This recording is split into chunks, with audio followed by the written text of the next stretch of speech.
Hello everybody, SlimKirby here, and welcome to a new Let's Play. Let's Play Hexen. This is a game I played a lot in my childhood in Indiana, and it is a first-person shooter type of game, basically made by ID Software after all the Doom games are so successful, but this one takes a little different spin that we'll see as we continue throughout the game. It's more of a puzzle type of game.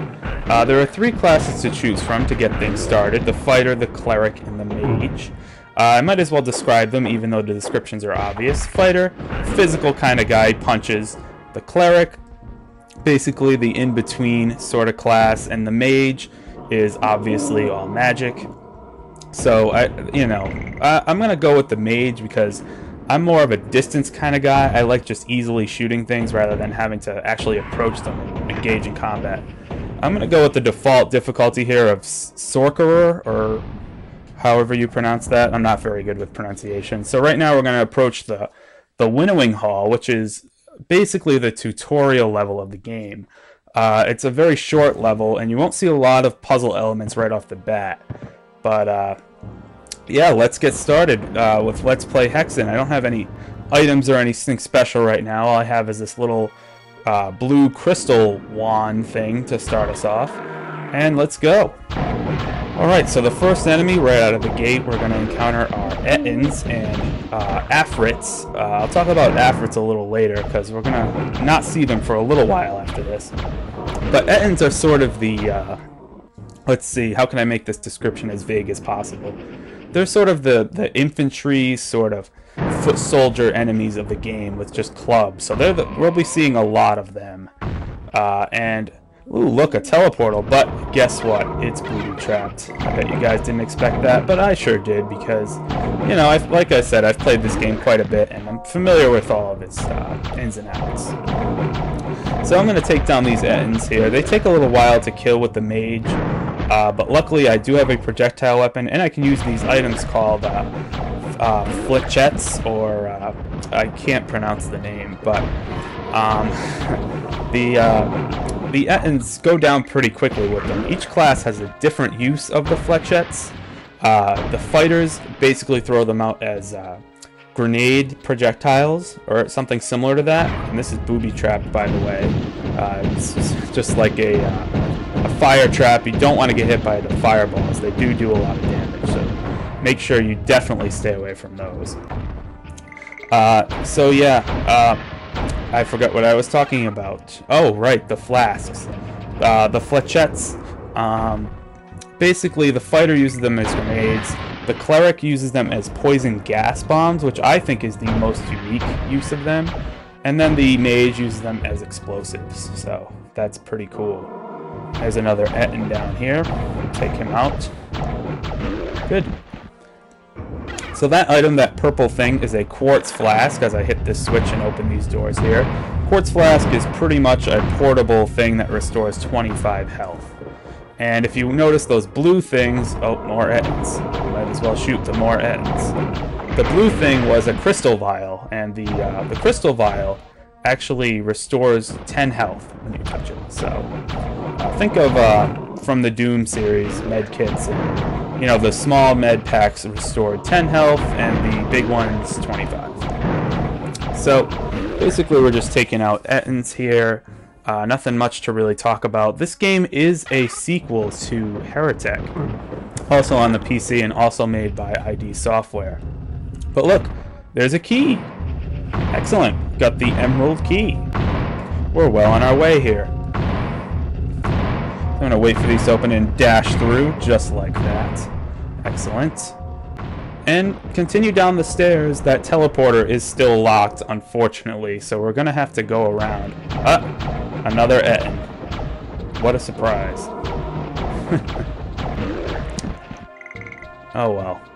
So yeah, now that I have that key, I can actually go over to this door with the green keyhole. And keyhole, I get it. I've been waiting to make that joke for a while, and as you could tell by the tone of my voice, it was quite hilarious. Anyway, we're going to pick up another quartz flask here, and you can see this door is clearly locked, and this stone door is also locked. It actually says the door is locked. So we're at a bit of a crossroads here, but don't fret, viewers. There is actually a button here that we can press and continue onward. Oh, more Ettins. Lovely.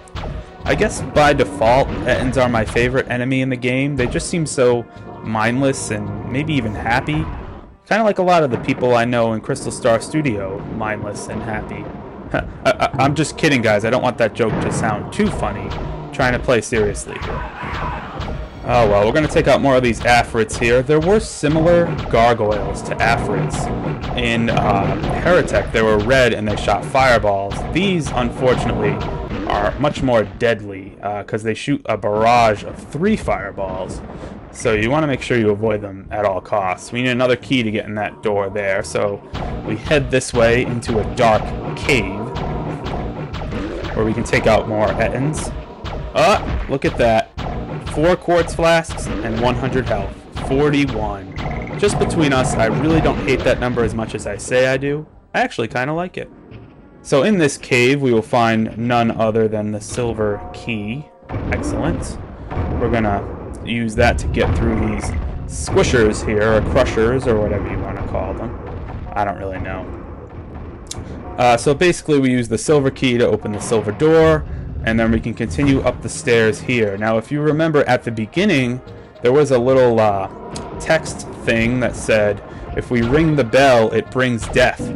So what better to do than ring the bell? That seems like sound logic. Now, if you do notice too, it uses a lot of the same sort of graphical details as Doom games. The enemies aren't really in 3D. It's sort of a pseudo 3D perspective, so that's kind of interesting. I thought that was a little interesting tidbit of information that I wanted to share with you. Now here's something funny that can happen. I want to see if I can trigger this here, because I think it would be quite hilarious. Yeah, see, if the Afrits, or if any other enemy hits another enemy, the enemy will immediately turn around and try to attack the enemy that hit it. Did that explanation make sense? I'm usually not very good with explanations, so I wanted to make sure that made complete sense so that I didn't miss any vital details. So another interesting trivia tidbit about this game is this was actually one of the first games to use MP3 audio files instead of MIDI files. Most games for the PC around this time use MIDI files, but this one used MP3 files. So I don't know if you guys find that interesting or not, but at this point I feel like you're not really watching the video anymore and just listening to it for the sound of my voice. I essentially think of myself as the Morgan Freeman of Let's Players, and I really, really appreciate that. And do you see that? That Afrit hit me with 1 fireball. 1 fireball. Now let's not bring up the 1 coin incident from Mario Party in the comments. That would be a terrible, terrible idea.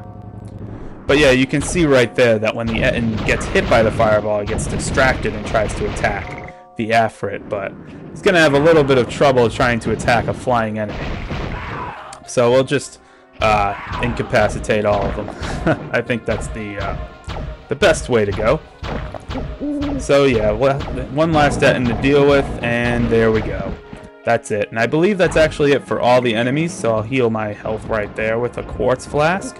And proceed here. This way actually got opened up when we rang the bell. It's just a little shortcut so you can get those crystal vials later on if you need them. And it actually did come in handy for me, so don't forget to do that. But well, yeah, we're pretty much done with the Winnowing Hall. This was, like I said before, the tutorial level of the game. So this opens back up outside, a little shortcut in case you need it. So yeah, hooray! Let's proceed to the 7 portals. The 7 portals is basically the first real hub world of the game. And we're going to get a little scene here. Greetings, mortal. Are you ready to die? We'll be dealing more with that guy later, but this has been SlimKirby. I hope you really enjoy this project. I know it's a project I'm going to enjoy, and yeah, that's pretty much it. See you later, guys.